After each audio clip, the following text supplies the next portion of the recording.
Probability होती है। Classical probability जो भी है, जो यहाँ पे आपके जितने भी म्यूचुअली एक्सक्लूसिव इवेंट्स होते हैं, मतलब क्लास है सबके सब ऐसे टहल रहे हैं। सभी को बेटा सभी को बोलो मैं गेट बंद कर रहा हूं, मैं अलाउ नहीं करूंगा।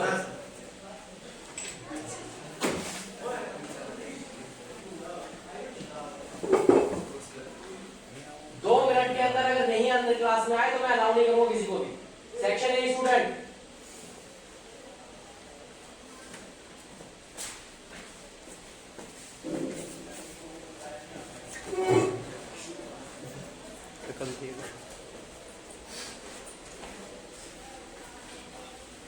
बेटा बोलो तो सेक्शन ए को अगर 2 मिनट के अंदर क्लास में नहीं आया तो क्लास में नहीं आएगा कोई।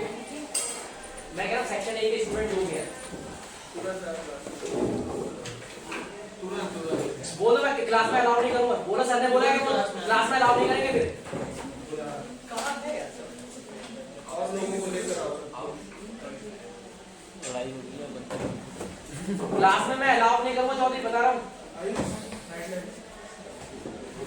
हम सामने नहीं होते तो तुम भग जाते इधर उधर, है ना। लाइटर बंद कर। अच्छा कैसे पंखा के चला गया है साला रुके हुए मेरी क्लास के लिए थे सबके सब।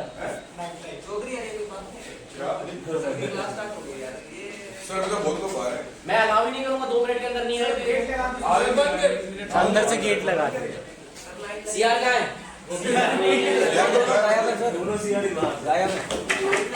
हमारे सीआर का एक्शन कौन लगाएगा? इसको जिम्मेदारी दूसरा। थर्ड सीआर है तो टेम्परेरी सीआर। 2 मिनट के बाद लॉक कर दे कर दे। अटेंडेंस लेके अभी मेरे सामने और एब्सेंट ठोक देंगे। 2 मिनट तो रुक जाओ। देखो मेरी क्लास वालों से तो एकदम से ऐसे सोच रहा है कि ये इससे पुलिस जैसा पुलिस वाला नहीं होता कोई, ऐसा ही किसी ने थप्पड़ मार दिया और बाद में फिर जिसने मारा है ना उसके खिलाफ जो है फिर वो बेटा मौका आग लगा है, अब तो तेरे को मैं पकड़ूंगा पुलिस वाला से।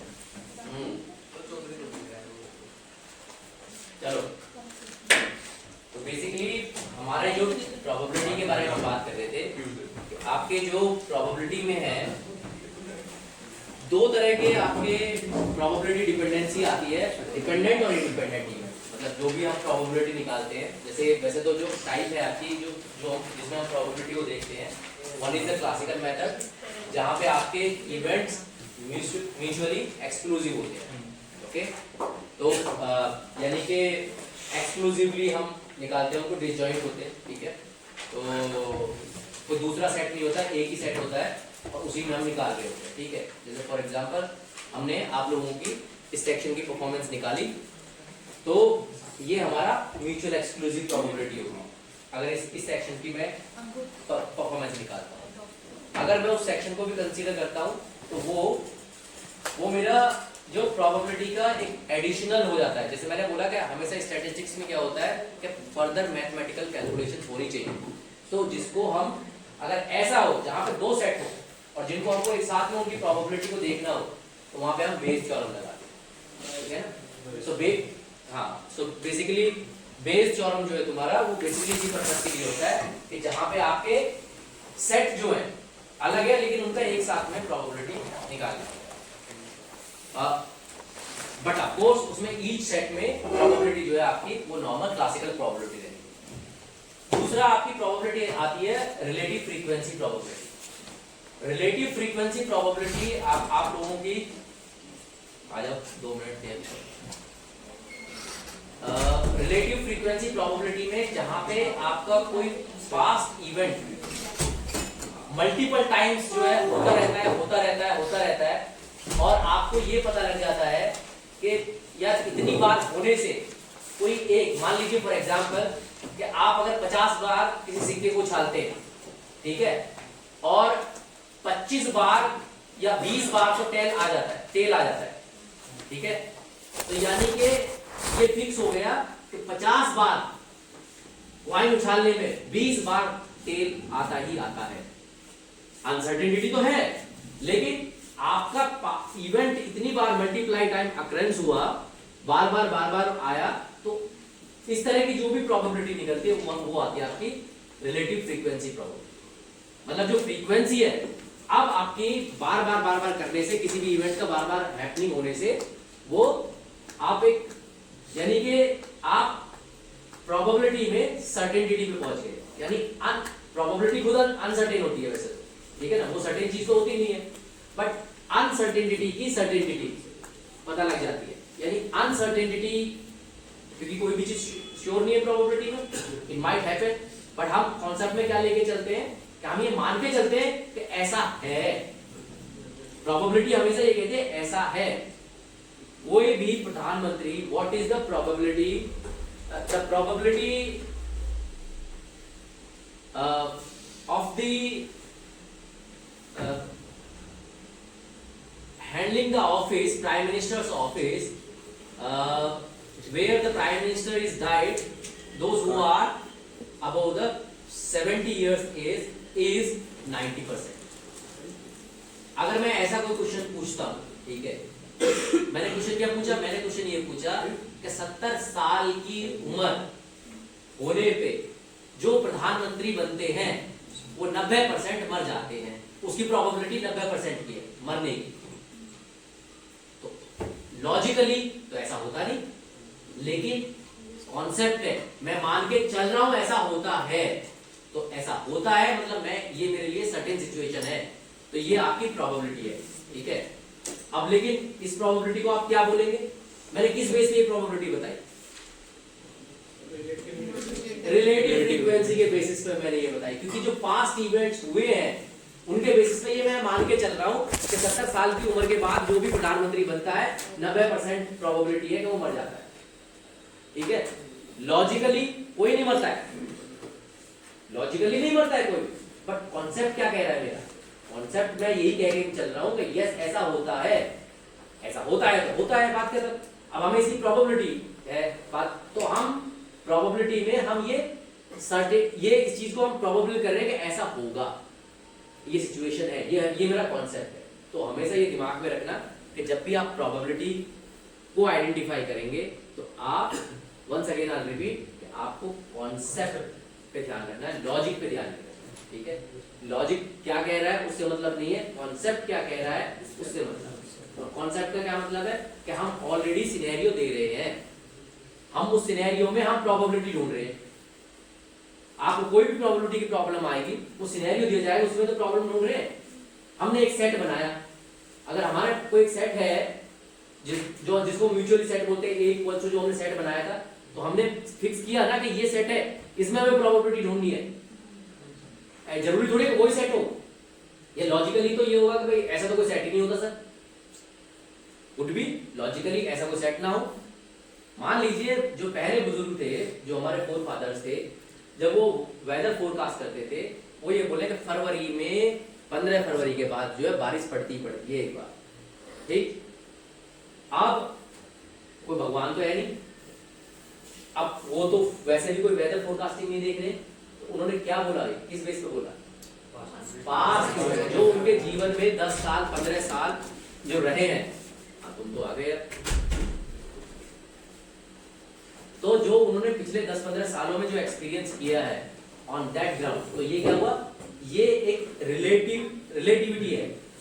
क्या रिलेटिविटी थी कि पिछले 10 से 15 सालों की रिलेटिविटी थी एक्सपीरियंस की, जो पास्ट इवेंट हुए थे, ठीक है। तो ये आपका एग्जांपल हुआ वंस अगेन रिलेटिव फ्रीक्वेंसी, ठीक है। और कोई एग्जांपल प्रैक्टिकली, और एक प्रैक्टिकल एग्जांपल है, जो लाइफ इंश्योरेंस कंपनी है वो जो प्रीमियम डिसाइड करती है कि 60 साल की उम्र का आदमी अगर लाइफ इंश्योरेंस लेगा तो उसका प्रीमियम क्या होता है, बहुत हाई होता है, ठीक। क्यों, क्योंकि उनको पता है 60 साल के बाद मरने के चांसेस बहुत हाई होते हैं लोगों के, तो प्रीमियम हाई रखते हैं, तो जितना फंड आ जाएगा उतना है। अगर एक्सपायर हो गया, कोई बीमारी नहीं है पर फिर भी कोई लग गई 60 के बाद, तो जनरली उनका जो एक्सपीरियंस है, जो पास्ट इवेंट है, उसको देख के उनको पता लगता है। तो यानी कोई लाइफ इंश्योरेंस वाले अगर कोई प्रोबेबिलिटी कुछ भी अगर वो लेते हैं, डिसीजन लेते हैं और अपनी प्रीमियम्स के बारे में, पॉलिसीज के बारे में, तो वो बेसिकली आपके रिलेटिव फ्रीक्वेंसी के बेस पे लेते हैं। तो वहां पे क्या आपकी रिलेटिव फ्रीक्वेंसी अप्लाई होगी, ठीक है। ये है रिलेटिव फ्रीक्वेंसी का कॉन्सेप्ट। फिर आती है आपकी तीसरी सब्जेक्टिव प्रोबेबिलिटी।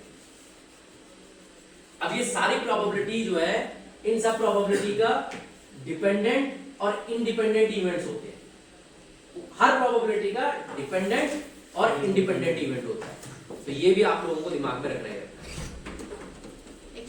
हमको वैसे तो अलाउ नहीं करना चाहिए क्योंकि ऑलरेडी टाइम इतना ओवर हो गया। Sir was calling us sir, like our group, so we went. Actually, it was we were talking with sir and faculty. हमने पहले डिसाइड किया था, वो हमने तो उसको अपॉइंट कर दिया था सीआर, तुम सब लोगों के एब्सेंट बात करने के लिए। Sir, faculty sir, we were talking with sir only, sir, because he was saying about the project, so sorry sir.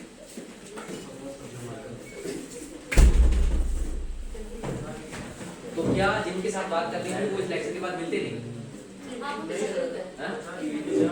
Event यहाँ की फैकल्टी कहीं और की?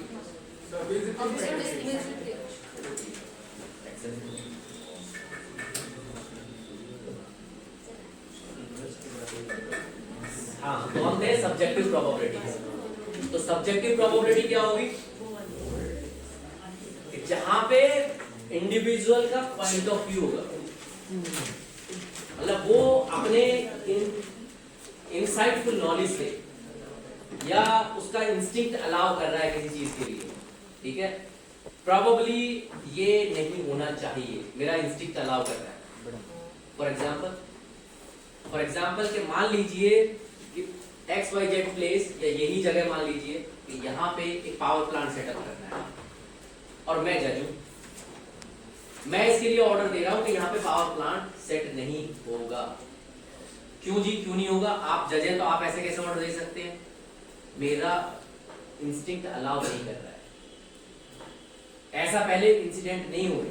तो मैं ये मान के चल रहा हूं कि probability of damaging the life is very high if you establish the power plant here. मेरे को लगता है कि अगर मैंने यहाँ पे पावर प्लांट के लिए परमिशन दे दिया तो अगर कोई मिस हैपनिंग हो गई तो यहाँ पे बहुत सारी लाइफ चली जाएंगी। तो probability of losing the life is very high, और मे बी 90% और द 100% और द 98%, क्योंकि यहाँ पे लीक हुआ तो यहाँ पे इतने सारे इंस्टीट्यूट हैं, इतने सारे लोग रह रहे हैं, तो यहाँ पे सराउंडिंग्स में बहुत सारी लाइफ चली जाएंगी। तो मेरे को ये प्रैक्टिकली पता है, पर ये ऐसे पहले इंसिडेंट हुए नहीं है जिनके बेस पे मैं प्रोबेबिलिटी बता रहा हूँ। ये मेरा इंस्टिंक्ट है कि प्रोबेबिलिटी ये है losing of life is very high, so I don't allow. So that means I am very subjective, मैं बहुत सब्जेक्टिव बात कर रहा हूं, क्योंकि ये पक्का है कि अगर लीक हुआ तो लाइफ जाएगी, ये सब्जेक्टिव है। तो मुझसे कोई पूछे सर आपके पास प्रूफ क्या है? मेरे पास कोई प्रूफ। आपके पास कोई पीछे इवेंट हुए ऐसे कि जहां पे लोग इतने रह रहे हो और वहां पे पावर प्लांट सेटअप हुआ और लोग मर गए हो? नहीं, ऐसा कुछ नहीं है मेरे पास। कितने परसेंट? तो ये मेरी सब्जेक्टिव प्रोबेबिलिटी है कि will be die. So this is something like on the thought, मेरा खुद का इंसाइट है इसलिए, लेकिन यहाँ पे भी प्रोबेबिलिटी है। तो हर बिजनेस जब ओपन होता है तो वो एक तो हर बिजनेस में प्रोबेबिलिटी होती है, तो प्रोबेबली वो सक्सीड होगा नहीं होगा। कोई भी ऐसा बिजनेस होता है जहाँ पे प्रोबेबिलिटी नहीं होती। एक उसमें सब्जेक्टिव भी होती है कि हाँ हमारा इतना हो जाएगा। हाँ, लेकिन वहां पे सब्जेक्टिव इसलिए नहीं होती, वहां पे आपका रिलेटिव फ्रीक्वेंसी इसलिए होती है क्योंकि ऑलरेडी उस तरह के एग्जांपल सेट हुए होते हैं। आप कैफेटेरिया खोलने जा रहे हैं, तो क्या इससे पहले कैफेटेरिया नहीं खुले हैं? तो यानी कि आपने वो देखे होंगे ना कि कैफेटेरिया खुले हैं, बंद हुए हैं, तो चांसेस प्रोबेबिलिटी सक्सेसफुल का है या फेलियर का है। तो यानी आपने वो एक्सपीरियंस देखा। सब्जेक्टिव में जहां पे आपकी ओपिनियन ऐसे किसी इवेंट के लिए हो जो पहले हुए नहीं है, लेकिन अगर ऐसे हो गए तो ऐसा हो जाएगा, तो वो सब्जेक्टिव प्रोबेबिलिटी का है। I am very specific, I am very subjective, कि वो ऐसा सब्जेक्ट है कि ऐसे पहले हुआ नहीं है, ठीक है ना।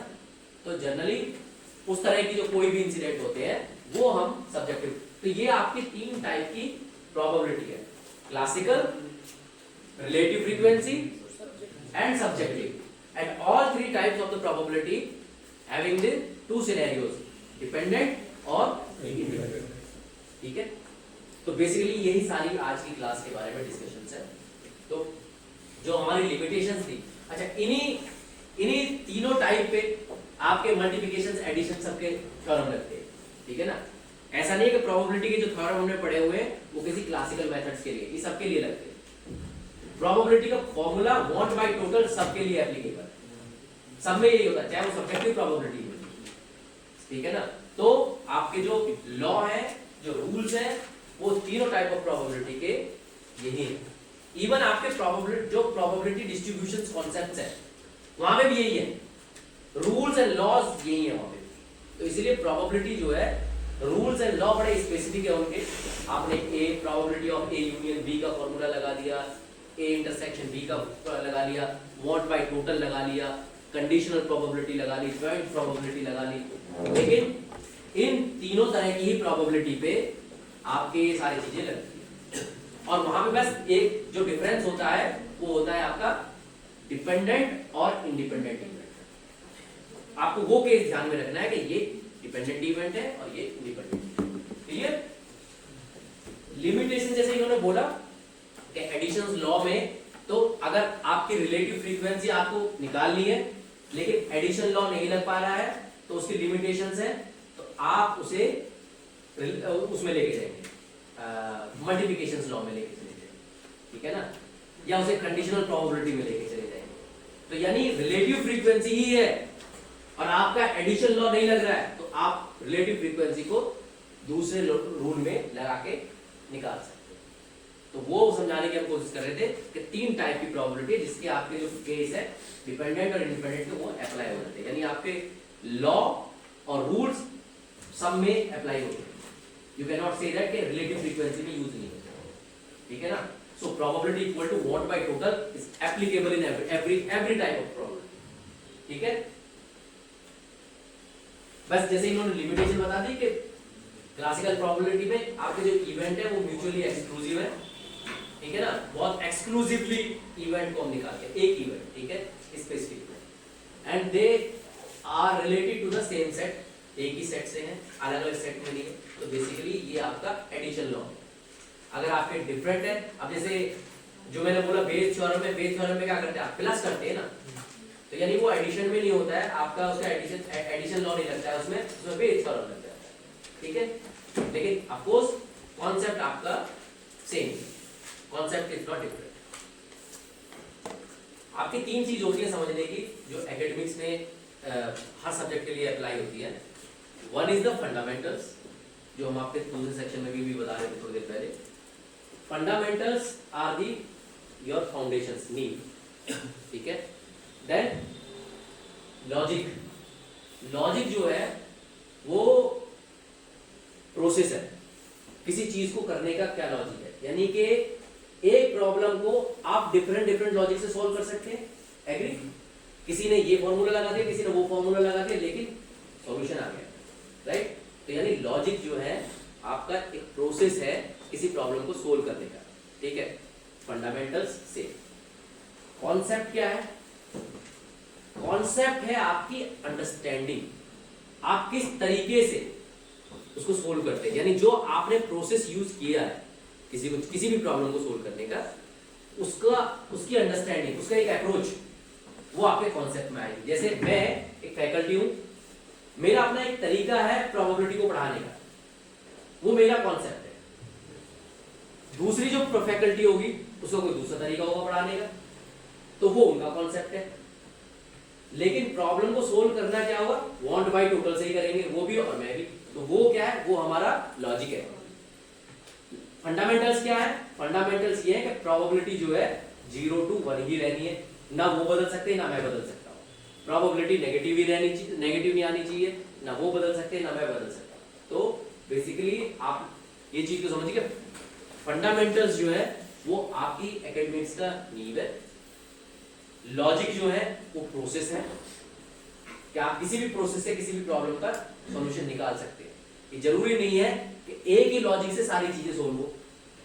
डिपेंड करता है, अलग अलग लॉजिक लग जाते हैं कि इसका लॉजिक कुछ और, इसका लॉजिक कुछ और, ठीक है। और इसका कॉन्सेप्ट बड़ा क्लियर है, इसका कॉन्सेप्ट बड़ा क्लियर है, तो इसका क्या मतलब है, इसकी understanding about the topic is good. Concept clear का मतलब है कि इसको पता है कि इसको कैसे लॉजिक से सोल्व करना है।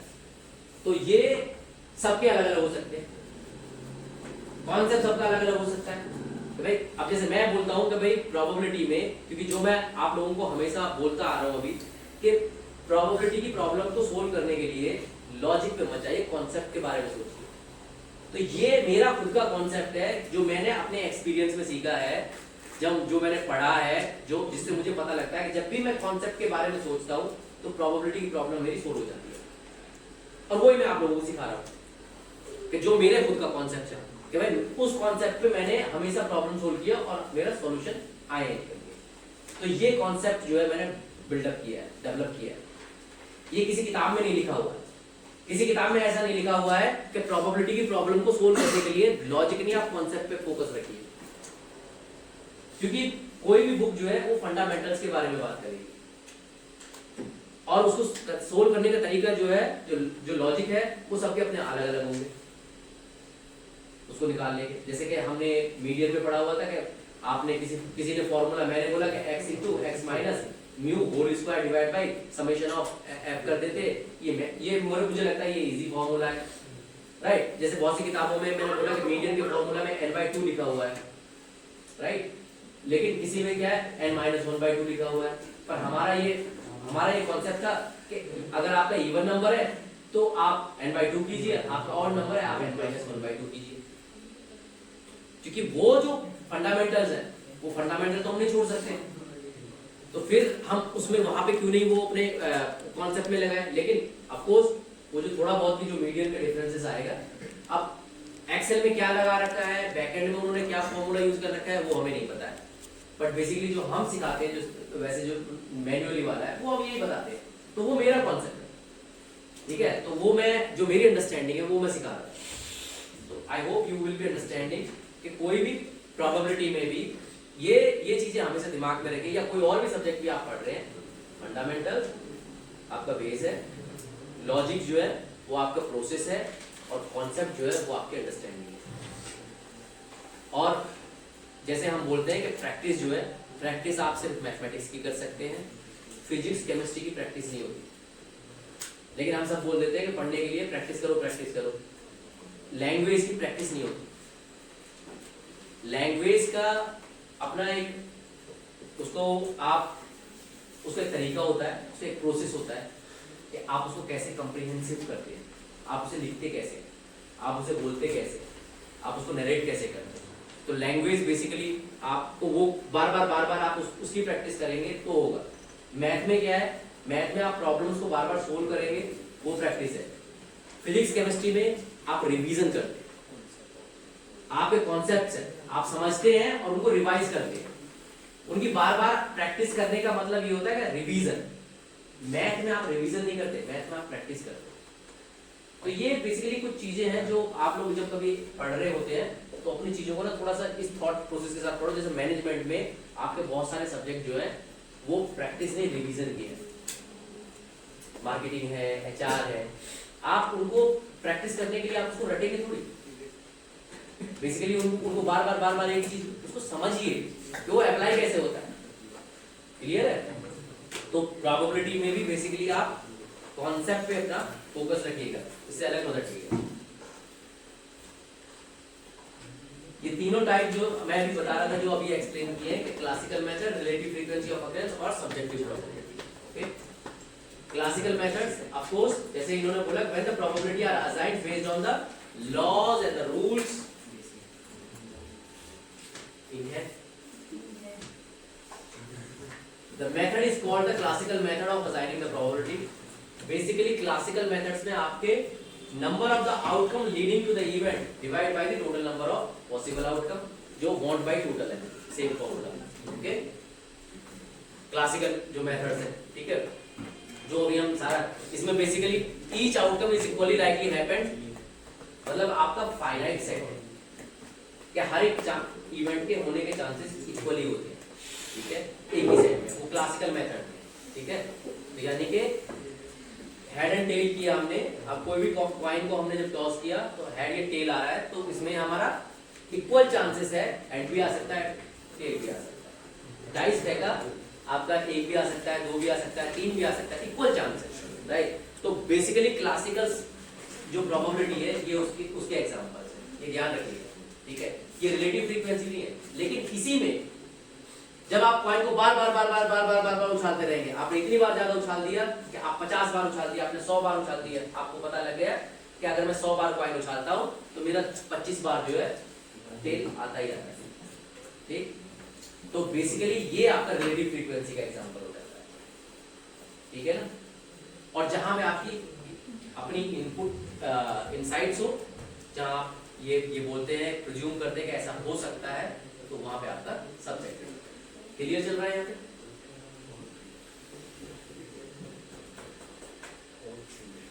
अफकोर्स मॉड बाय टोटल है। अब जैसे यहाँ पे एक एग्जांपल दिया हुआ है कि जैसे ABCD की 4 ऑप्शन दे दिए किसी भी प्रॉब्लम के, तो यानी कि उस क्वेश्चन का जो आंसर है उसके राइट होने के चांसेस 25% है। अगर A और B दो ऑप्शन है तो यानी उसका क्वेश्चन का राइट होने के चांसेस 50% है, यानी 50% चांस A के हैं और 85% चांस B के हैं। तो हमारा क्लासिकल प्रोबेबिलिटी है, जहां क्योंकि हमने पहले ही बोला कि क्लासिकल प्रोबेबिलिटी क्या बोलता है, वो इक्वल चांस देते हैं, ठीक है ना। तो आपके अगर 3 ऑप्शन है तो 33% चांसेस सभी के, ऐसा नहीं है A का 33 है B का कुछ और है, नहीं, ठीक है। तो क्लासिकल मेथड्स पे equal chance of happening is there, जो आपने ऑलरेडी पीछे देखा था, that each outcome is equally likely happen, okay, so ये क्लासिकल मेथड है, ठीक है। तो आपको प्रोबेबिलिटी आइडेंटिफाई करनी पड़ेगी, ये क्लासिकल प्रोबेबिलिटी है या रिलेटिव फ्रीक्वेंसी वाली है, ठीक है, क्लियर है। Okay, these are the questions, okay, solve it. A coin is tossed 3 times. What is the probability that it lands on the head exactly 1 time?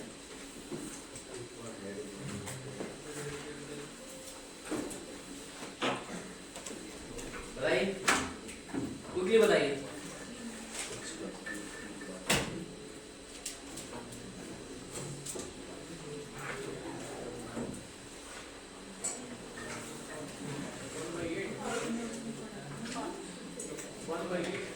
थोड़ा सा गलत हो गया, एक बार खाली तो 1/2 क्या निकालो, ऐसे 3 बार होगा 1/2।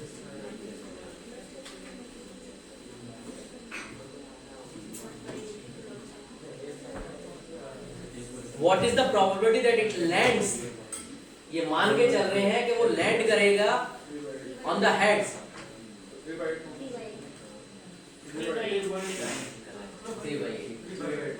3/8 इसीलिए मान के चल रहा है वो, यानी वो ऐड हो रहा है, प्लस हो रहा है, एडिशन हो रहा है, क्लियर, ठीक है। अब a card is drawn randomly from the deck of ordinary playing card, okay. 52 पत्तों का आपका कार्ड होता है, ठीक है। वैसे हमें ताशबाज से ज्यादा आइडिया है तो नहीं, इतना तो पता है, प्रोबेबिलिटी निकालने में ना हमें थोड़ा सा हमें ये हो जाता है। 4 तरह के होते हैं, जैसे आपका हार्ट होता है, डायमंड चिड़ी सर, डायमंड हार्ट प्लेस होता है, अंग्रेजी में क्या बताऊं यार, नहीं प्लेस होता है, डायमंड होता है, हार्ट होता है, हार्ट होता है और स्पेड होता है।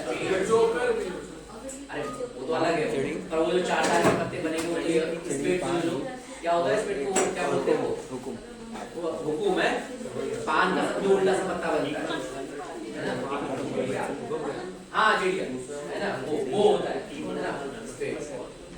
फिर वो एक ऐसे करके फ्लावर जो बनता है वो चिड़ी, मतलब वो तो कलर आ गए ना अलग, वो तो 4 तरह के होंगे ना भाई, हार्ट होंगे 4 तरह के, राइट, वैसा होता है ना।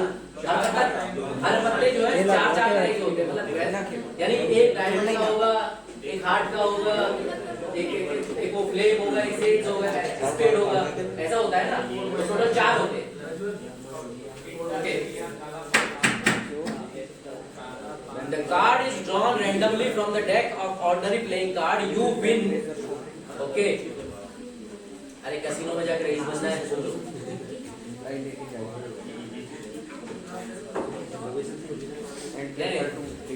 कैसीनो जाके जिसको प्रोबेबिलिटी बहुत अच्छे से आती है ना, वो प्रोबेबिलिटी मतलब जिसको प्रोबेबिलिटी का कॉन्सेप्ट, जो कॉन्सेप्ट पे वो करता है, वो बड़ा अच्छा खेलता है। और जो प्रोबेबिलिटी जो कैसीनो में लॉजिक लगाता है ना, वो बहुत वैसे हारता है। तो वहाँ कैसीनोज में लॉजिक नहीं चलता है, कॉन्सेप्ट चलता है। क्या हो गया?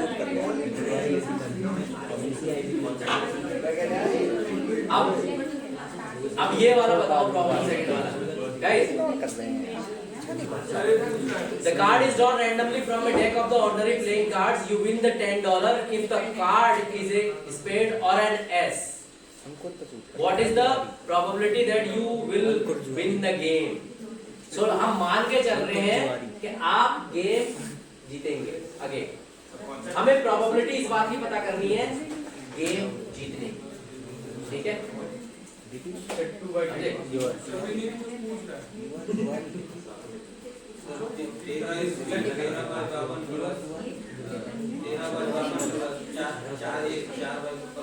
Playing cards.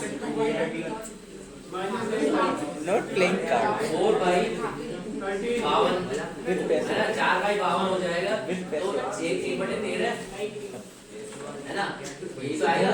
Gambler. सबके इतना होंगे, 13 इतना होंगे, और उसके बाद सबके वो 4 वो तो gambler दीपिका। तो ये अब तुम ये देखो कि भाई 2 तरह के कार्ड हैं, स्पेड और एस है। अब इसमें एस में और स्पेड में यही दोनों आने हैं। 16 बाई 52 एक सुपारी और मल्टीप्लाई होंगे। चलो we will see the solution. Okay, third पे आ जाओ। A bag contains 4 white card, 5 blue card. We draw 2 cards from the bag one by one without replacement. Find the probability getting both cards are white. अब मेरे को ये problem जो है तुम सब लोग सही से निकाल के बता दोगे, है ना? जल्दी निकाल। अब ये थर्ड वाले पे आ जाओ। अभी हम वहाँ पे आ रहे हैं सॉल्यूशन कर। इसको और देख ले, सॉल्यूशन पे बात करो। हाँ, ये थर्ड वाला क्या आ रहा है? हाँ? 1/100। तीसरा कैसे? 4/9। 4/9।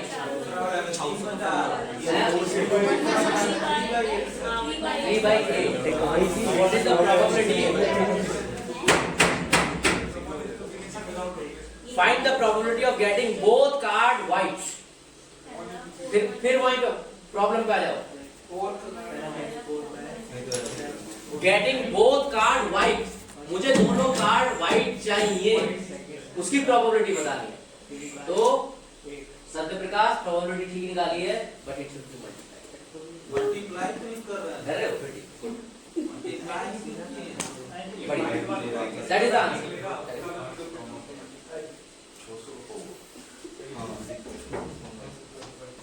चौधरी समझ में आ रहा है?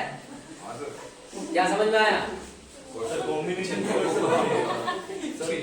क्वेश्चन समझ में आ गया? तो क्या पूछ रहा है थर्ड वाला क्वेश्चन? वही इम्पोर्टेंट है।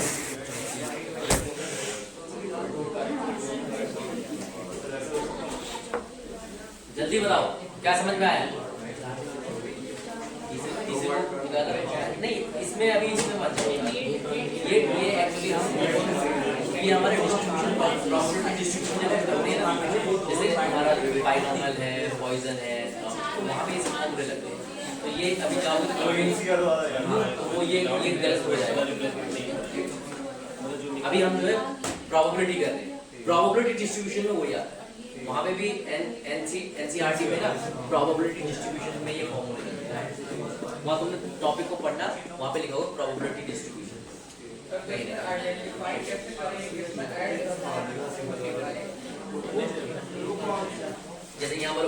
कार्ड आर वाइट, दोनों कार्ड चाहिए हमें, तो मल्टीप्लाई हो रहा है, एडिशन मतलब हमारा एडिशन लॉ लग रहा है, मल्टीप्लिकेशन लॉ लग रहा है। तो ये आपको जैसे यहाँ पे और what is the probability you win the game, और है और यू विन द गेम, तो मतलब ये मान के चल रहे गेम जीतना है, तो तब क्या प्रोबेबिलिटी होगी, समझ रहे हो? क्योंकि और तो होता है वो एडिशन का होता है ना, और हमारा यूनियन का होता है, यूनियन एडिशन हो गया। तो यूनियन वाला फॉर्मूला लगा लो, probability of A into plus probability of B minus करके वैसे कर लो। ओके चौधरी, यहाँ पे देखो, प्रॉब्लम तुमने समझ तो ली पर बताई नहीं क्या समझे। ओके पहला वाला 3/8 यू वर राइट, ठीक। ओके दूसरा 13 स्पेड थे, प्रोबेबिलिटी 13/52 परफेक्ट, यहाँ तक ठीक थे, तो 4/52 आ गया। ए से अपना फॉर्मूला लगा दिया जो तुम बात नहीं कर रहे थे अभी, and you got the answer, right. Third answer भी आप लोगों का ठीक है, तो सत्यप्रकाश बोला था 4/9 देन 3/8 मल्टीप्लाई कर दिया 1/6। क्लियर है? काफी हद तक तो समझ रहे हो, लेकिन सब नहीं समझ रहे हो, समझ रहे हो पक्का? अब अगर इसको प्रोबेबिलिटी को थॉरोली आपको ये इसके कॉन्सेप्ट क्लियर रहे, जो पीपीटी में दे रहा हूं और इसमें जो क्वेश्चंस दिए हुए इन क्वेश्चन को बार बार इनकी प्रैक्टिस करनी है, सॉल्यूशन नहीं देखने हैं, पहले खुद अपने आप निकालना है, उसके बाद अगर गलत होता है तो सॉल्यूशन देखो, सॉल्यूशन में देखो कि ये क्यों गलत हुआ, फिर उस पे सोचो ओके ये 3/8 हुआ कैसे, अच्छा 3/8 ऐसे हुआ, देन मूव ऑन अहेड। फिर एक दो दिन के बाद फिर से कोई प्रॉब्लम उठाओ और फिर ऐसे देखो, सॉल्यूशन मत देखो।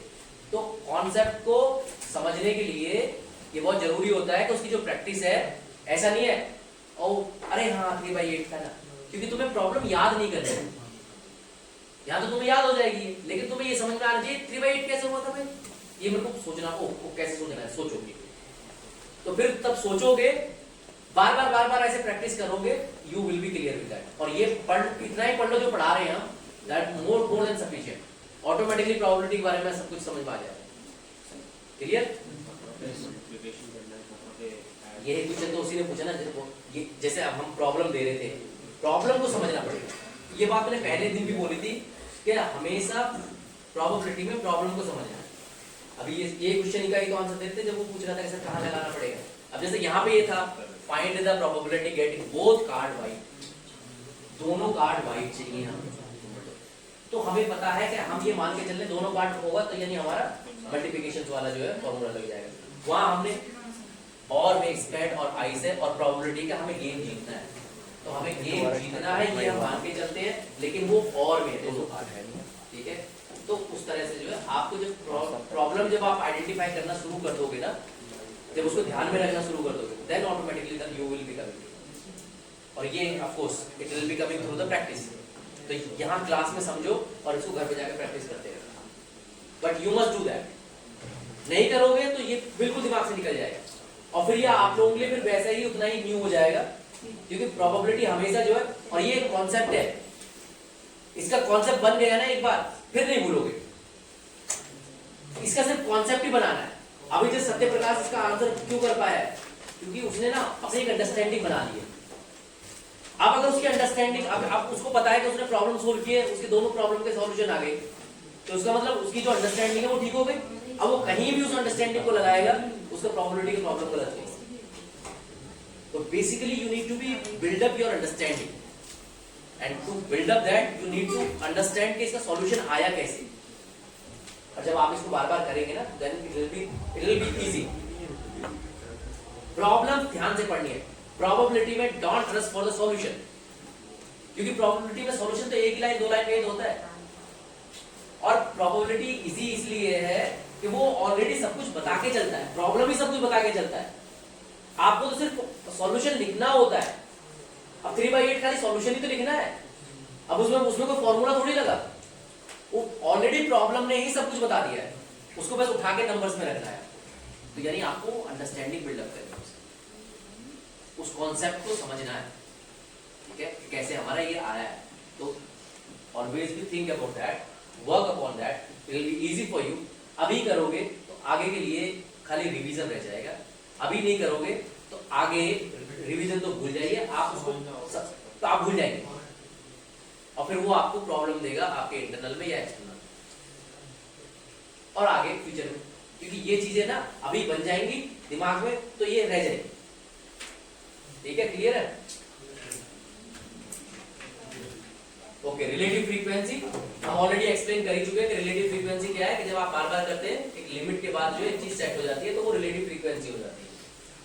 अब एप्लीकेशंस हमने बताया था कि एप्लीकेशन भी हमने बता दी थी, 4-5 एप्लीकेशन बताई थी आपको कि इंश्योरेंस वाले में है, फोरकास्ट प्रेडिक्शंस में है, राइट? तो वो जो सारे एग्जांपल थे वो सारे के सारे रिलेटिव फ्रीक्वेंसी के थे। Okay, now this is the question is coming for the relative frequency. अब यहां पे बताइए, find out the relative frequency of the weight of given age group. अब प्रोबेबिलिटी ऑफ रिलेटिव फ्रीक्वेंसी क्या होगी इसकी, इस एज ग्रुप की?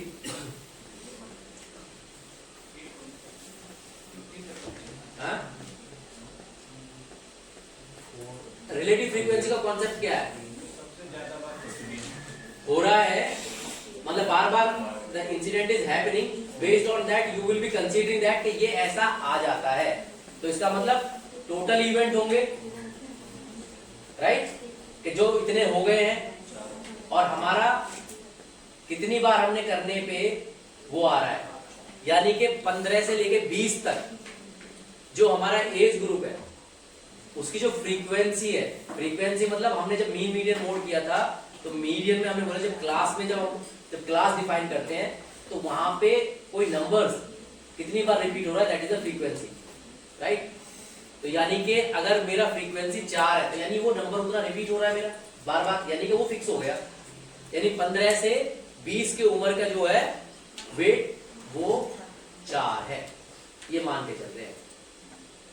ठीक है, यानी 15 से 20 यही तो एज ग्रुप है, 15 से 20 की एज ग्रुप का हमने 4 मान लिया कि इसका 4 किलो वजन है, ठीक? क्योंकि वो इतना ऑलरेडी यहाँ पे ये फ्रीक्वेंसी दी हुई है, ये रिपीटेड है इतना, ठीक? कितने में से रिपीटेड है? नहीं, कितने में से टोटल रिपीटेड है? ये तो इस ग्रुप का है, लेकिन कितने में से? क्योंकि आपको तो टोटल भी तो देखना है ना।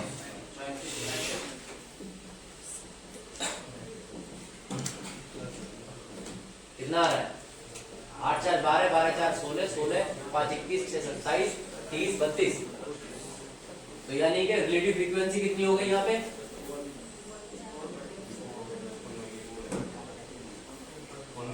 टोटल जो है वो 32 है, टोटल फ्री जो आ रही है, ठीक है ना? अब उस टोटल में से 15 से 20 साल की उम्र के बच्चे जिनकी फ्रीक्वेंसी 4 थी, 4/30, दिस इज द व्हाट, बार बार कोई इवेंट, यानी कि और 21 से 25 साल 8/30, ठीक है? पता लग गया relative frequency. A dice is tossed 40 times, 40 bar repeat हो रहा है, 40 बार मैंने किसी डाइस को फेंका है, ठीक है? यानी कि मेरा बार बार रिपीटेटिव फ्रीक्वेंसी है, तो क्या हो रहा है? तो मेरे को क्या पता लगा? Land 6 times on the number 4, यानी 6 बार 4 आ जाता है। अगर मैं 40 बार डाइस को फेंकता हूं तो मेरा जो है 4 नंबर 6 बार आता है, ठीक है? यही है, तो इसकी रिलेटिव फ्रीक्वेंसी क्या होगी?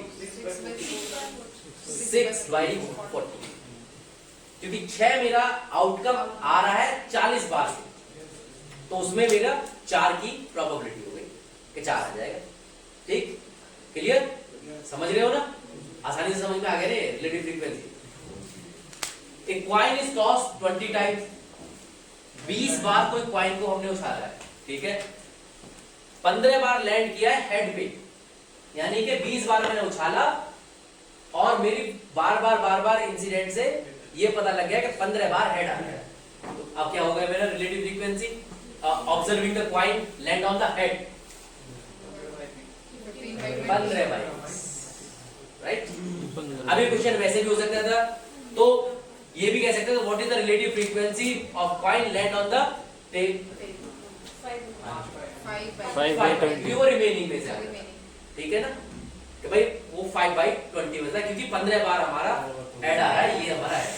ठीक है, यानी 5 बार तो टेल ही होगा। सिंपल, क्लियर है? रिलेटिव फ्रीक्वेंसी क्लियर है ना? आसान था ये, right? Subjective probability. Subjective probability के लिए हमने बोला कि आपका कोई भी इनसाइट यानी कि the subjective methods of assigning the probability based on the feeling or insights of the persons determining the probability। ठीक है, क्या उस पर्सन की फीलिंग क्या है, इनसाइट्स क्या है, based on that will be it is based on the person's intuitions or reasoning। okay, there are values between 0 to 1 or 0 to 100% assigned by the individual based on how likely they think event are to be occur। okay, उनको कितना ऐसा लगता है, जैसे मैंने जज का example दिया कि ये जज की फीलिंग है कि मैं साइन नहीं कर रहा हूँ क्योंकि मेरे को ये फीलिंग है कि नहीं यहाँ पे अगर लीक हो गया तो बहुत सारी लाइफ चली जाएगी, राइट? तो ये मेरा सब्जेक्टिव है। On subjective base my probability है, ओके, 90% यहाँ पे 100% लोग मर जाएंगे या 90% लोग मर जाएंगे अगर लीक हो गई तो ये मेरा, अब मैंने 90% प्रोबेबिलिटी किस ग्राउंड पे कह दिया? अपने इंट्यूशन के बेस, अपने थॉटफुल के बेस पे।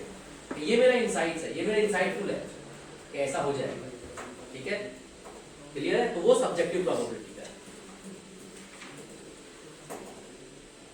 इसके प्रॉब्लम सोल्व करते हैं कुछ।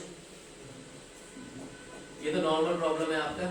What is the probability of drawing a king and queen consecutively from the deck of 52 cards without replacement?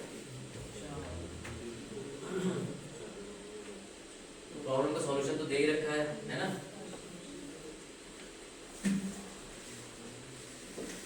तो ये क्या बोलते हैं कि विदाउट रिप्लेसमेंट, यानी कि कार्ड वापस रखना नहीं है, निकल गया तो बात खत्म। ओके, उतने ही कार्ड कम हो जाएंगे 52 में से।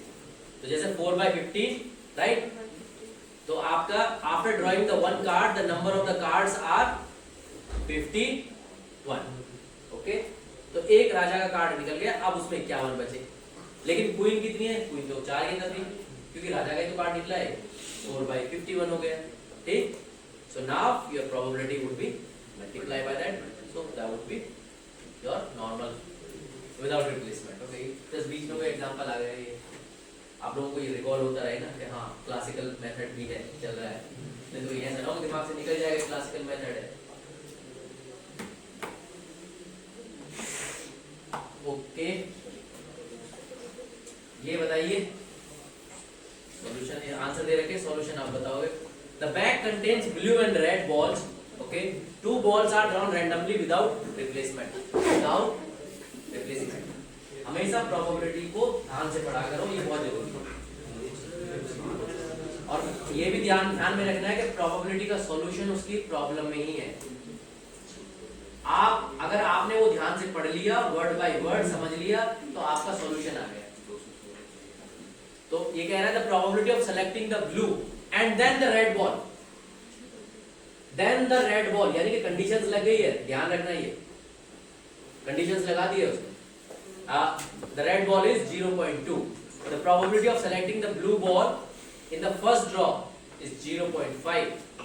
What is the probability of drawing the red ball given that, specify कर दी condition, given that the first ball draw as a blue।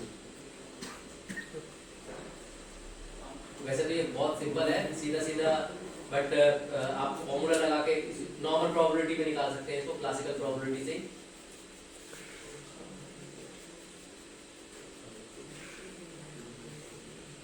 What is the probability? The probability of selecting the blue and then the red ball, यानी कि intersection बोल रहा है वो, probability of blue intersection red is 0.2%। The probability of selecting the blue ball in the first draw, the probability of selecting the blue ball, probability of blue ball 0.5। तो 0.4 answer है, divide कर देंगे। हाँ बिल्कुल सही बात। और बाकी आपका कंडीशंस तो है ही। कंडीशन प्रोबेबिलिटी क्या बोल रही है? Probability B into probability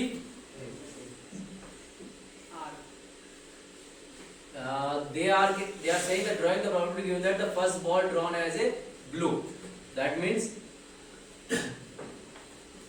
if the blue, then the probability of R, okay, which is coming as a union, so you can multiply, make a पीछे फॉर्मूले पे चले जाओ, हमने एक फॉर्मूला देखा था ना मल्टीप्लिकेशन वाला,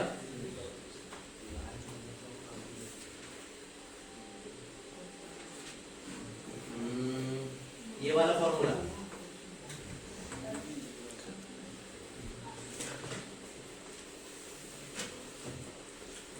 ओके, बेसिकली यही वाला फॉर्मूला है। और वो पूछ किसके लिए रहे हैं? वो ये पूछ रहे हैं, ओके, ये पूछ रहे हैं, ठीक है, they are asking for this, so that means ये आपका यहाँ पे आ जाएगा probability of A union B, तो ये हो जाएगा, सॉरी इसका इधर आके जो ये 0.2 डिवाइड बाई 0.5 पे आएगा, ठीक है, ध्यान रखना ये समझ में आ रहा है ना? वो सिर्फ उसने डिवीजन किया है, उसका फॉर्मूला वही है हमारा। यहाँ पे सत्य प्रकाश ने ना वैसा लॉजिक लगा दिया, आंसर पता था उसको, ही बैकवर्ड ही कैलकुलेटेड, वो हम समझ गए थे कि जब तुमने आंसर बताया था तो हम तभी समझ गए थे कि इसने बैकवर्ड कैलकुलेट कर लिया, बट बेसिकली लॉजिकली ये इसका जो फॉर्मूला है वो ये है, you will pick up this formula, और जो प्रॉब्लम में वो बोल रहा था ना आइडेंटिफाई करने के लिए, वो ये था इम्पोर्टेंट कि हमारा एक कंडीशन था given that the first ball drawn was blue, तो यानी ब्लू यानी कि मेरा ब्लू कंडीशंस जो है ये है, ड्राइंग ए रेड बॉल, तो probability of red ball given, तो ये मेरी कंडीशन है, फॉर्मूला हमारा वही लगेगा, ठीक, तो ये पूछ रहा था, ठीक, ये मेरा दिया हुआ था, तो ये मेरा कितना दिया हुआ था? Probability of blue 0.5% multiply P into R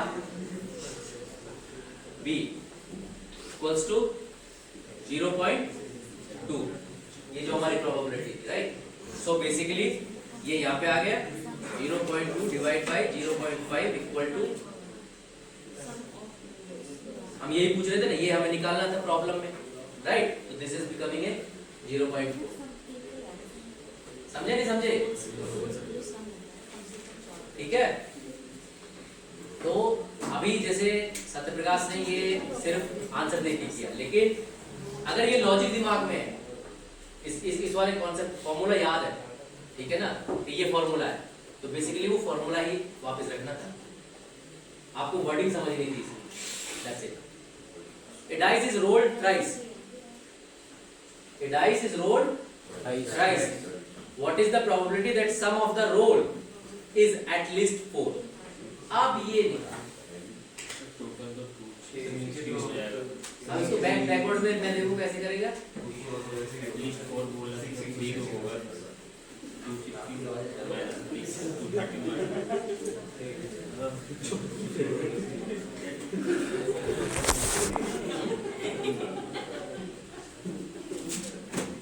इतनी देर से कैंडी खा रही है, हाँ, फिर तो हाथ में क्या है, मुंह में डाल रखा है,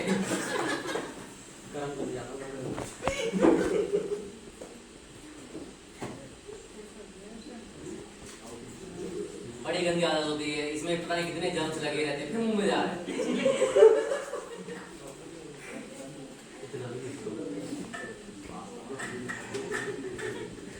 कितनी खुश है, देख बड़ा ही खुश है, वो सोता हुआ बड़ा प्यारा लगा। करो बेटा फटाफट, आ जाओ, तुम ही करो, तुम, हाँ, जल्दी करो। अरे ये लास्ट वाला question, a dice is rolled thrice, what is the probability that the sum of the roll is at least 4? ये अब तुम वो वाला कॉन्सेप्ट क्यों नहीं लगा रहे हो जो दोस्त उस दिन हमको समझा रहे थे, जिसमें 4 हो, लगाओ वो दिमाग, गर्म पानी निकालो, अब दिमाग आ रहा है ना, हाँ ये वो लगाओ ना फिर। बेटा तुम्हें बताया ही नहीं क्या हुआ, जल्दी बताओ।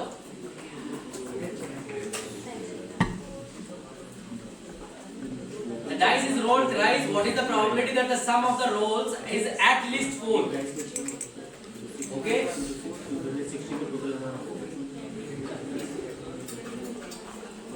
तो 4 आना चाहिए। लास्ट बेंच बताओ बेटा, जल्दी बताओ, बात मत करो। कॉपी में काट दिया मेरे कब से 6 कर दिया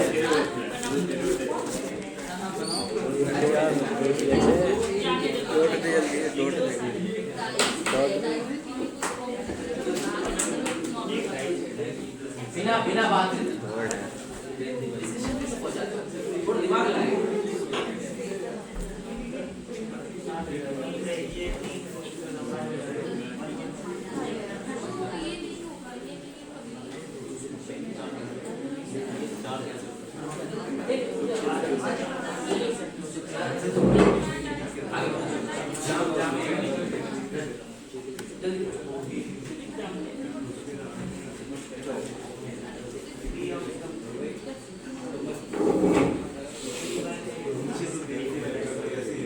जल्दी सोच रही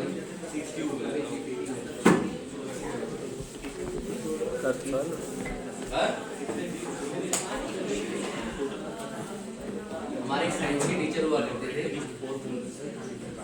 10th क्लास में।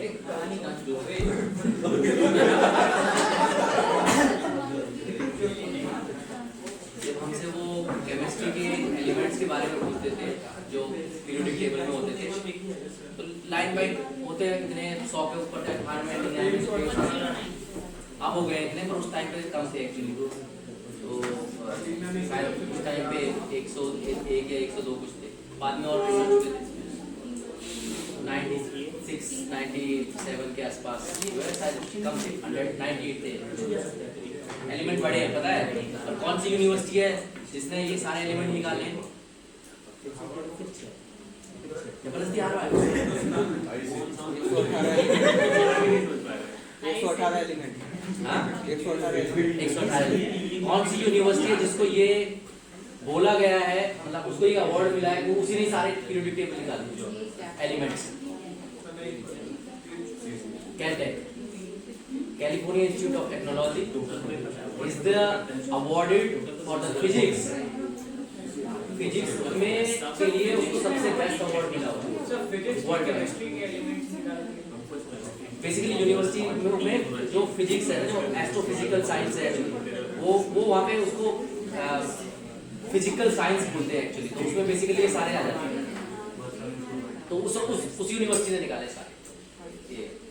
तो मैं कह रहा था कि हमारे जो साइंस टीचर थे जब वो एलिमेंट पूछते थे और जो नहीं बताता था तो उसको बोलते थे अब इसको हम मूर्ख अधिकारी की उपाधि देंगे, मूर्ख अधिकारी है और उसको लास्ट की बेंच पे बैठा देते।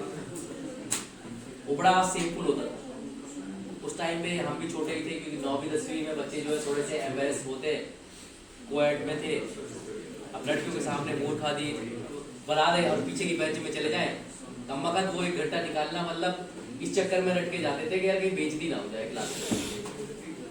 तो सर अब तो लड़ाई होती पीछे के। हाँ, तो अब लोगों को मूर्ख जो है बनने में ज्यादा मजा आता है। अब उनको लगता है कि नहीं ठीक है, बढ़िया है, कोई दिक्कत नहीं है। और हमारे टाइम पे बेंच में इस बात के लिए झगड़ा होता था कि यहाँ पे मेरा बैग रखा हुआ है, मैं पहले भाग के पहुंचूं, जल्दी पहुंचूं क्लास में, फ्रंट बेंच पे मैं रख दूं उसको। और कैलकुलेशन रहती थी कि सर पूछेंगे तो यहीं से शुरुआत करेंगे। तो ये भी तो कोई चाहता कि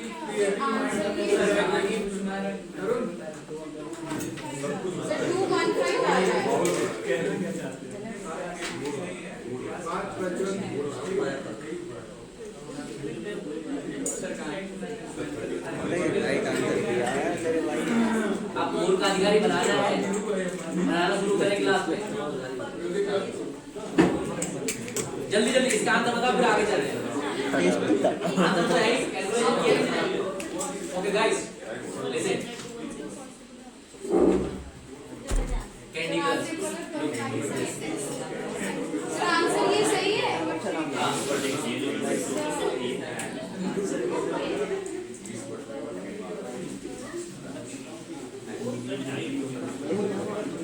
तो देखो कैसे आया, बिल्कुल सही है 200%। प्रॉब्लम सुबह में ही सोल्व किया मैंने। अगर ये कौन सा 18 अभी नहीं सॉल्व ये सुबह में बैठ के मैं देख रहा था इसलिए मैंने सोल्व कर ली थी, तो इसलिए मैं 100% श्योर हूँ। कॉम्बिनेशंस एटलीस्ट 4 होंगे, 1 2 4 होंगे, 4 4 3 है, 3 ही बनेंगे एटलीस्ट 4 के लिए। टोटल कॉम्बिनेशन जो है हमारा वो 216 है, वो तो ठीक ही है सबको, वो तो समझ में आ ही रहा होगा, है ना। वो कैसे आ रहा है हमारा, डाइस हमने कितनी बार घुमाई थी, 3 टाइम्स था ना। 3 टाइम्स है ना, तो ये 216 तो ठीक ही है सबका, है ना। ये कॉन्सेप्ट तो पता ही है सबको कैसे आ गया। अब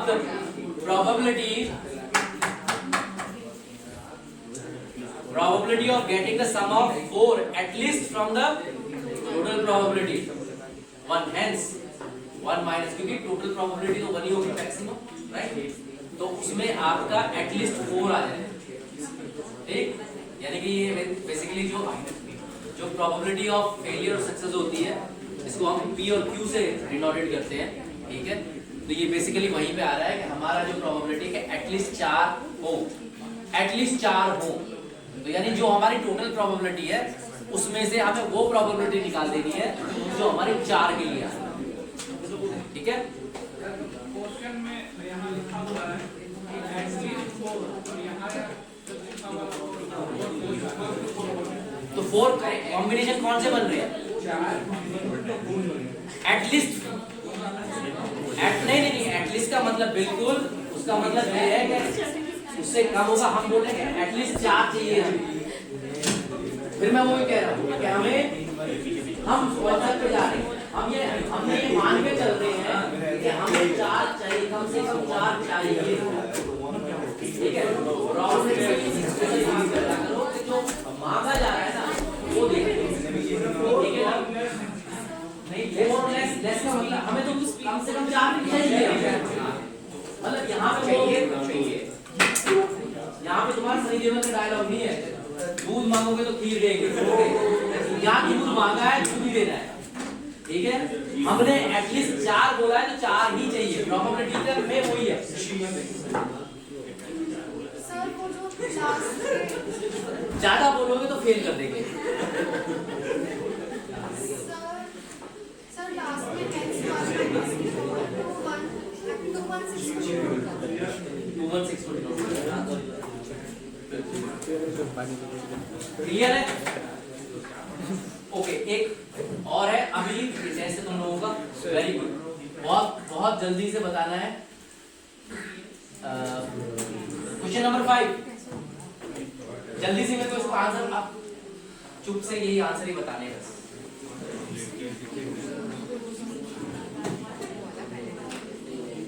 अब इसमें मैंने तुम्हें 3 टाइप ऑफ प्रोबेबिलिटी असाइनिंग बताई थी, अब तुम्हें ये बताना है कौन कौन से टाइप है। पहले में द प्रोबेबिलिटी, बहुत ध्यान से पढ़ना है, पहले वाला ही समझ नहीं आया मुझे। हाँ बाद में ऐड करेंगे। अच्छा बेटा पहले से था तुम्हारा वक्त, इसलिए हम बोलते हैं मत जाया करो, जब तक हम टॉपिक खत्म ना कर दे तब तक उसको रेफर ही मत किया करो, उसमें आंसर भी गलत हो सकता है। नहीं ये फैक्ट बता रहे हैं, पीपीटी पढ़ी पहले से पढ़ी है कोई, पता नहीं उसमें कुछ सोच के हमने कुछ एक्सपेरिमेंट किया होगा कि इसमें अगर मैं ऐसे कर दूं तो ऐसे हो जाएगा, लास्ट टाइम कोई क्लास ली होगी उसमें मैंने कुछ चेंज कर दिया होगा, तो सिनेरियो अलग अलग हो जाता है। यहाँ पे the probability of scoring on the penalty shot in ice hockey is 0.47। कौन से टाइप की प्रोबेबिलिटी है?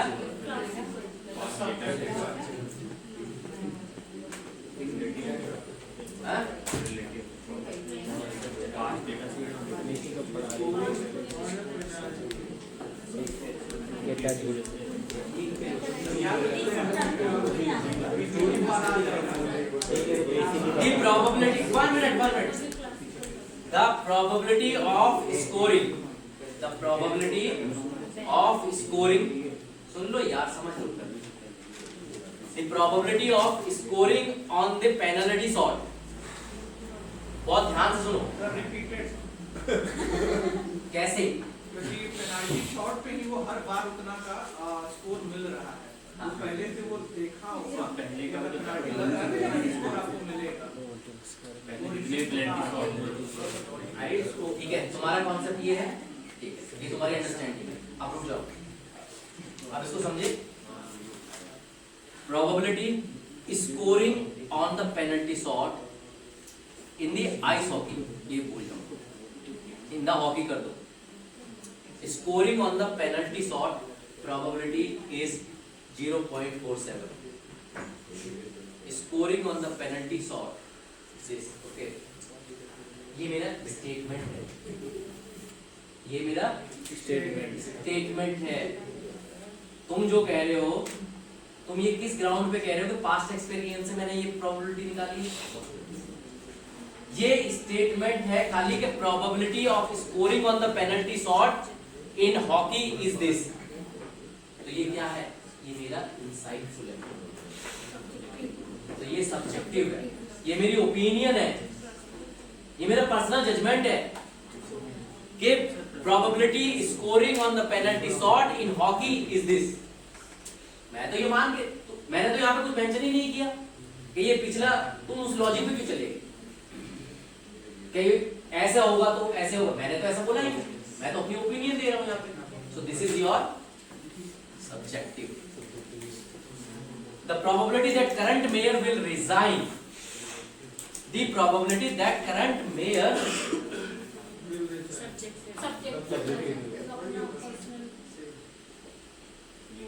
will resign is the keyword. Will is the keyword. Probability of scoring on the penalty is है, मैं मान रहा हूँ, है, मेरा स्टेटमेंट है. Will resign करेगा, वो रिजाइन करेगा. तो वो कब करेगा? आप किस बेसिस पे कह रहे हैं कि वो करेगा? नहीं, अगर पर्सनल होगा तो वो तो है, मैं मानता हूं, मैं हूं, यही है. ये रिलेटिव फ्रीक्वेंसी पे जाए, क्योंकि वो करेगा, यानी कि उन्होंने ऑलरेडी ये, अगर वो ये करेगा पे आ रहा है, यानी वो फ्यूचर पे आ रहा है, तो इसका मतलब वो उसने कुछ पहले देखा होगा, इसीलिए ऐसा होता होगा, इसीलिए वो करेगा रिजाइन. लेकिन ऐसा है मतलब सब्जेक्टिव है, ये चीज है. ठीक है, अब मैं बोलूं, अगर एक स्टेटमेंट में बोलूं sun rise from the east, सूरज पूरब से उगता है, सब्जेक्टिव है, उसकी प्रोबेबिलिटी 1 है. सूरज पूरब से उगेगा, तो ये मतलब इसमें अब मैं इवेंट्स देख रहा हूं, कुछ इवेंट हुए होंगे जिसकी वजह से ऐसा होगा, तो ये हमारा क्या होगा? ये हमारा हो जाएगा फिर रिलेटिव फ्रीक्वेंसी, यानी ऐसा कुछ होगा. ठीक, अब थर्ड वन सेकंड क्या होगा? सब्जेक्टिव होगा ना, रिलेटिव होगा, इसीलिए विल इज है मतलब मेरी ओपिनियन है, ये ऐसा ही है. होगा मतलब मैं किसी थॉट प्रोसेस के बेस पे बोल रहा हूं. Third one, the probability of rolling the 2 6 with the 2 dice is classic. Very, यहाँ पे तुम बड़े सही निकल जाते हो सबके सब है. Okay, the probability that president, अब ध्यान से बताना, the probability that president elected in a year, president elected in the year ending in June will die is relative.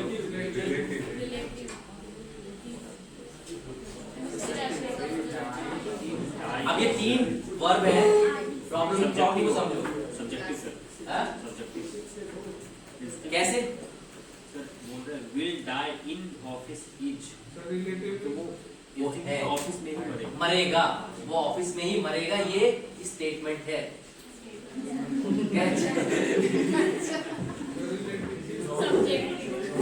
Subject ये कैंडी गर्ल क्या बोली? अब देखो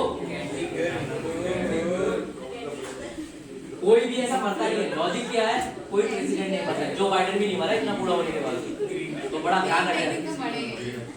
नहीं एक नहीं भी तो मरेंगे ही, वो बात सही है, लेकिन हमें यहाँ पे स्टेटमेंट समझनी है। ये अगर स्टेटमेंट्स की लैंग्वेज समझना शुरू कर दोगे ना तो तुम्हारी अंडरस्टैंडिंग बढ़ जाएगी। लास्ट क्या है? The probability that you will go to Europe this year.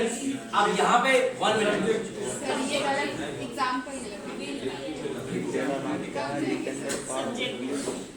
probability that you will sir ये तो रिलेटिव आखिर वाले बोलेंगे होगा। अब रिलेटिव हो गया सर। अब ये बताओ कैसे होगा रिलेटिव? सर मे भी जा सकते हैं। नहीं भी जा सकते, नहीं भी जा सकते। Probability will go to Europe. Okay, will go to Europe is that much of the probability. Okay. अब यूरोप जो है, अगर मान लीजिए कैंडी गर्ल यूरोप जाती है तो कुछ ऐसे एक्सपीरियंस यानी ऐसे आपके अकरेंस हुए होंगे कि इसका जो है इस साल जाना जो है हर साल जाती होगी, तो कहीं ना कहीं ये बेसिकली आंसर तुम्हारा जो है रिलेटिव आंसर तुम्हारा सही है, रिलेटिव नहीं रिलेटिव फ्रीक्वेंसी में ही जाएगा, क्योंकि यहाँ पे अकरेंस आपके आएंगे। अब देखो आपने लैंग्वेज में कहाँ पे क्या क्या नोटिस करना है, जैसे will go to Europe, Europe is a destination place. Sir वो प्रेसिडेंट वाला नहीं समझा। द प्रेसिडेंट इलेक्टेड, जो इलेक्ट होते हैं साल के अंदर, okay, ending year in the zero, वो मर जाएंगे इन द ऑफिस में, वो है इतना 7/10 का प्रोबेबिलिटी है। मर जाएंगे लेकिन कहाँ पे जो इलेक्टेड हो चुके हैं, ऑफिस में ही जो इलेक्टेड हो चुके हैं, यानी स्टेटमेंट क्या होगा? स्टेटमेंट तुम्हारा ये होगा ऐसा था या ऐसा है, मे भी पास में ऐसा हुआ। तो ऐसा है, जो इलेक्टेड होता है वो मर जाएगा, जो इलेक्टेड होगा ही नहीं वो नहीं मरेगा, लेकिन जो हो जाता है वो मर जाएगा। तो हमारा जो था सेंटेंस जो था हाँ? कह रहा है मरना confirm। तो बेसिकली गाइस ये समझ में आया? ये लास्ट वाली तो वो मरने Probability that will go to Europe this year is that much. यानी कि वो जो बंदा है, यहाँ पे कोई जो भी स्टेटमेंट आ रहा है वो ये है कि ये बंदा